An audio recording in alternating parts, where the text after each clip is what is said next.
Coming to you live from historic Palm Springs Stadium here in Palm Springs, California. We've got the final game of the 2022 regular season for the California Winter League. A doubleheader once again, but this game in the start of the day is the last one that determines playoff seeding as the Palm Springs Chill look to win and lock up the third seed against the fifth-seeded Alberta Grizzly. Josh Sperber here with Mitchell Glessner. And Mitch, it's hard to believe we're already at this point, but the last two games of the regular season, it's been a fun one here at Palm Springs Stadium. Yeah, it has been fun. Everything has gone by extremely fast. It feels like we were just here setting everything up, watering down the bleachers, getting the mounds ready in the bullpens, doing all of the extra things around the ballpark. Feels like it was just yesterday, but here we are all the way at the end of the road. A full 3 and a couple of days, 3 weeks and a few days that is. And we've got a good one here today with some playoff implications as well. Absolutely. So the first two seeds are locked in, the Bombers and the Power in that order. They will be playing about half an hour following this contest. But it's the 3 and 4 seed which gets interesting and which we will discuss here on our broadcast. The Palm Springs Chill come in on a hot streak, a 3-game win streak at 7-7. The Oregon Lumberjacks lost their last 2 games of the season, and their regular season is over. They stand at the 4th seed. But Chill twice in the 3 times that the two teams faced each other. The Alberta Grizzly are locked in the 5 seed. Canada A's locked in the 6 after winning their final game of the 2022 season. But because the Jacks own that tiebreaker, the Palm Springs Chill control their own destiny. Yeah, it's a pretty meaningful game for the Chill because, as you mentioned, the Lumberjacks get the tiebreaker. So the Chill looking to win this one and remain in that 3 spot, as they would definitely prefer to play the Canada A. Starving for more pitching. They're kind of at the end of their ropes as far as gas being in the tank. They're kind of run down, and the A's have just struggled all year long. So the Chill would much rather prefer to play the A's than try to play against the scratchy Grizzly, no pun intended, but they will scratch and claw at you, and they would much rather face the A's. So definitely some implications for that 3 spot. And to put that further into context, it would be either the Chill against the A's or the Chill against these Grizzly once again. The Chill have beaten the A's all 4 times that they played each other. The smallest margin was by 3 runs against the Grizzly. It is a much more even series, but the Grizzly do have the advantage. They have beaten the Chill 2 out of 3 times that these two squads have matched up. The last time they played each other back on Thursday, it was a 5-3 victory. Yeah, so we'll see what they can do today. It's going to be a good pitcher's duel, at least it should be on the mound as far as the talent is concerned.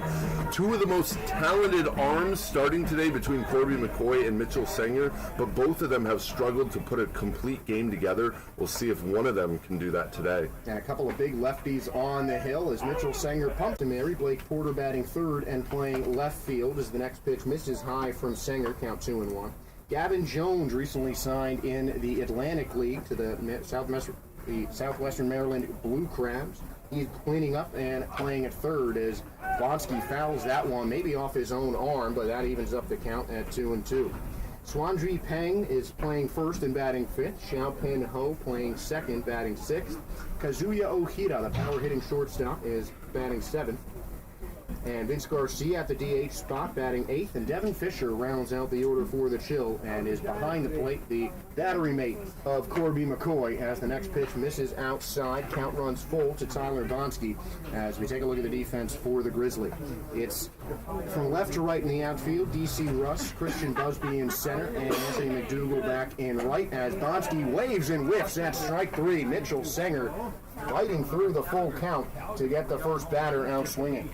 Nice job there from Sanger. Again, we want to see which one of these starters can come out on a hot streak. So far, so good for Mitchell Sanger. He's really struggled at times to locate his fastball and keep it in the zone. He has, in my opinion, probably the nastiest slider in the entire California Winter League, but he hasn't been able to put batters away with it that often because of the location issues. If he can get ahead with the fastball like he's doing here early on, he'll be just fine in this game.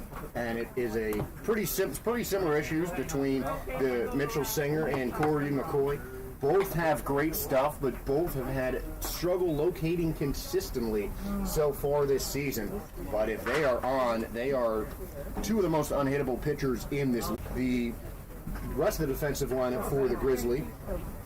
The left to right in the infield, Travis Tanaka at third, Nick Israel at short, Brandon Yeva at second, and Cole Rankin at first base as Pollock swings and misses at strike two. And Carter Davis is the batter mate of Mitchell Sanger after Tanaka has been the catcher for most of the last few games. The 1-2 pitch plunks Pollock. He'll flip the bat into the dugout and head on over to first base. First base runner of the game comes by a hit by pitch, and there's the location issues that we were talking about, Mitch. Yeah, and it's very erratic for Mitchell Sanger. So the first pitch there to Pollock, right on the corner on the outer edge, it looks like no problem to start out the at-bat, and then all of a sudden he'll just run the ball up and in just out of nowhere. So sometimes there's really no rhyme or reason to it, and he's going to hit another guy here. So he's finding those struggles here early on. Inside again, Blake Porter will head over to first base, putting AJ Pollock on second. So two straight batters and two straight hitters plunked by Sanger, and they're 2 on, there's 1 out. Gavin Jones. Yeah, and Mitchell Sanger and Corby McCoy, they're the definition of the wild thing. They'll bring some heat. They'll both sit around low 90s, 90 to 91. Looks like Sanger's probably flirting with that 90-mile-per-hour mark right now with the fastball. But again, that dangerous pitch is that slider, but he has to get ahead of these hitters. And Sanger, a guy who has been signed since November, he'll be going to Schaumburg to play with the Boomers of the Frontier League as he gets strike one in on Gavin Jones. But he came out here because he hasn't really played competitively since pre-pandemic, and he is just looking to get his arm back, get back in the swing of things, and we've seen his stuff get better and better location back to its level, the level that it was when he's playing every day. Yeah, and this is going to be a tough one for the Grizzly to rebound after, as now the catcher is going to go out and talk to Sanger, try to calm him down. That is Carter Davis. You can kind of already read the body language of the middle infield guys. They're thinking, man, we should really be out of this, and now they've got a steeper hill to climb than they would have hoped. Base with a 2-out walk. Well, and the other thing here, too, well, they're going to roll it, but the Grizzly can't afford to put too many on for free because of that depth in their bullpen that they are lacking here late in the season. And that will do it for the inning, so we will roll over, but the Palm Springs Chill getting out to an early lead. Stan Clyburn is pleased, the Chill manager, as the Chill have a 3-0 lead with the Grizzly coming up to bat for the first time.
So Corby McCoy coming to the mound with a nice cushion for the Palm Springs Chill. They score 3 in the rolled over first inning, as only 2 outs were recorded by Mitchell Sanger. A first pitch fastball gets Christian Busby to swing, and it's no 1 count to him.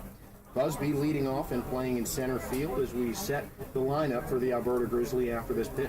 0-1 from McCoy, hit on the ground right through the gap between shortstop and third base, and it's a base hit for Christian Busby, who excelled on defense yesterday and is hitting at the plate, not so shabby either. So one leadoff single for Busby. Here comes the rest of the Grizzly lineup. Nick Israel, stop and batting second. Sean Lawler back from injury and his first time back in the starting lineup after missing a couple of games. He's DHing, batting third. DC Russ, the cleanup man, plays in left field as McCoy looks at first base and sends a fastball high to Israel, count 1-0. Cole Rankin following up Russ. He is batting fifth and playing at first base. Travis Tanaka out at third base today and batting sixth. Carter Davis behind the plate is batting seventh as a wave and a miss from Israel, chasing after a breaking ball, makes the count 1-1. Brennan Yeva follows up Davis. He is playing second base and batting eighth, and the 9-hitter is Anthony McDougal back in the outfield playing right for the Grizzly. 1-1 pitch, fastball high and inside, count 2-1 as we take a look at Jill. From left to right in the outfield, Blake Porter, A.J. Pollock in center, Tyler Bonsky in right, pretty typical outfield for the Chill. And McCoy readies, deals the 2-1 pitch, popped high in the air off the end of the bat from Tanaka. It's going foul, sliding, but unable to make the catch is Devin Fisher, and that'll even up the count at 2-2. The infield for the Chill, Gavin Jones at third, Kazuya Okita at Pang at first, and Devin Fisher, the battery mate of Corby McCoy, who has been the ace of this Chill staff all season long, but again, like Sanger, Mitch has struggled with his location. Yeah, he's trying to give a good start here, already a runner on. Could feel that this might be a dogfight here today between these two teams. They might go back and forth. Really just depends on if McCoy or Sanger can stay in the strike zone. They're both going to try to at least go three, with both of their bullpens being pretty depleted at this point. So the count running full there, and that one is a late strike three call. Caught Israel looking. He thought he was headed to first base, but following up the single with a strikeout is Corby McCoy, and there's one away. Take care of him himself there with the slider. A little bit